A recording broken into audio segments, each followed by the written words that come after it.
ನಮಸ್ಕಾರ ವೀಕ್ಷಕರೇ, ನಾನು ರೇಷ್ಮಾ. ನೀವು ನೋಡ್ತಾ ಇದ್ದೀರಾ ಕರ್ನಾಟಕ ಪವರ್ ಟಿವಿ ನ್ಯೂಸ್. ಇದೀಗ ಈ ದಿನದ ಪ್ರಮುಖ ಹೆಡ್ಲೈನ್.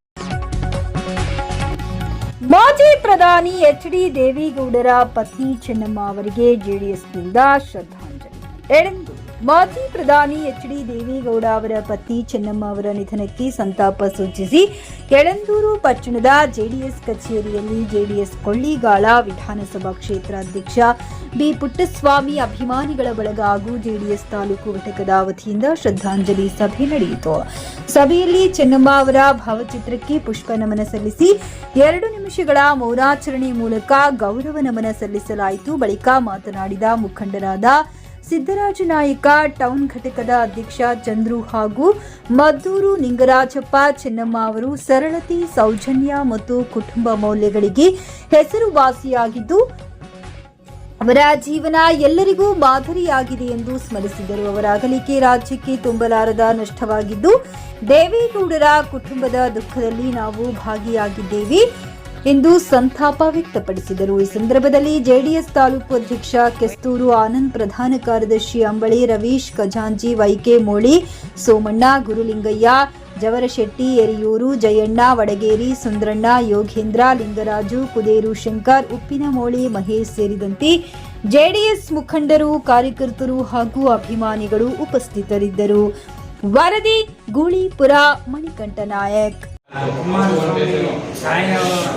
ಸಾಯೋರಾದ ಇವತ್ತಿನ ದಿವಸ ನಾವು ಅವರ ಕುಮಾರಸ್ವಾಮಿ ಶಿಷ್ಯರುಗಳೆಲ್ಲ ಸೇರಿ, ಕಾರ್ಯಕರ್ತಗಳೆಲ್ಲ ಸೇರಿ ನಾವು ನಮ್ಮ ಅಜ್ಜಿಯವರಿಗೆ ನಮ್ಮ ಸಮ್ಮುಖದಿಂದ ಒಂದು ಪುಸ್ತಕವನ್ನು ಅರ್ಪಿಸಿ ನಾವು ಎಲ್ಲ ಯಶಸ್ವಿಗೊಳಿಸಿ ನಮ್ಮ ಯಳಂದೂರು ತಾಲೂಕು ಮುಖ್ಯಸ್ಥರು, ನಮ್ಮ ಕಾರ್ಯಕರ್ತರು ಎಲ್ಲ ಸೇರಿ ನಾವು ಒಂದು ಸುಸ್ವಾಗತವನ್ನು ಮಾಡಿ ನಮ್ಮ ಅಜ್ಜಿಗೆ ಸಂತಾಪವನ್ನು ಮಾಡಿ ನಮ್ಮ ಅಜ್ಜಿಗೆ ಒಂದು ಆಶೀರ್ವಾದ ಮಾಡಿ ನಮ್ಮೆಲ್ಲ ಪ್ರಮಾಣವನ್ನು ಸ್ವೀಕರಿಸಿಕೊಳ್ಳಕ್ಕೆ ಬಂದಿದ್ದೀವಿ. ಈ ದಿನ ಮಾಜಿ ಪ್ರಧಾನಮಂತ್ರಿಗಳಾದ ದೇವೇಗೌಡರ ಧರ್ಮಪತ್ನಿ ಚಿನ್ನಮ್ಮನವರು ನಿಧನ ಹೊಂದಿರೋದ್ರಿಂದ ನಮ್ಮ ಕೊಳ್ಳೇಗಾಲ ವಿಧಾನಸಭಾ ಕ್ಷೇತ್ರದ ನಮ್ಮೆಲ್ಲ ಜೆಡಿಎಸ್ ಕಾರ್ಯಕರ್ತರು ಮತ್ತು ಮುಖಂಡರುಗಳೆಲ್ಲ ಸೇರಿ ಚಿನ್ನಮ್ಮ ಅವರಿಗೆ ಸಂತಾಪ ಸೂಚನೆಯನ್ನು ಸೂಚಿಸ್ತಾ ಇದ್ದೀವಿ. ಪ್ರಧಾನಮಂತ್ರಿಗಳಾದಂಥ ದೇವೇಗೌಡರ ಧರ್ಮಪತ್ನಿ ಚಿನ್ನಮ್ಮ ಅವರು ದಿನಾಂಕ 18/7/2026 ನಿಧನ ಹೊಂದಿರುವುದರ ಮುಖಾಂತರ ಯಳಂದೂರಿನ ಜೆಡಿಎಸ್ ಕಾರ್ಯಕರ್ತರು ಹಾಗೂ ಮುಖಂಡರುಗಳು ಸಂತಾಪವನ್ನು ಸೂಚಿಸುವುದರ ಮುಖಾಂತರ ಈ ಒಂದು ಮೌನಾಚರಣೆಯನ್ನು ಮಾಡಿದ್ದೀವಿ. ಇದು ಅವರ ಆತ್ಮಕ್ಕೆ ಶಾಂತಿ ಸಿಗಲಿ, ಮುಂದೆ ನಮ್ಮ ಒಂದು ರಾಜಕಾರಣದಲ್ಲಿಯೂ ಪ್ರಬಲವಾಗಿ ನಡೆಸ್ಕೊಂಡು ಹೋಗಲಿ ಅಂತ ನಾವು ಬಯಸ್ತಾ ಪಾದಗಳಿಗೆ ಅರ್ಪಣೆಗಳನ್ನು ಮಾಡಿಸ್ತಾ ಇದ್ದೀವಿ.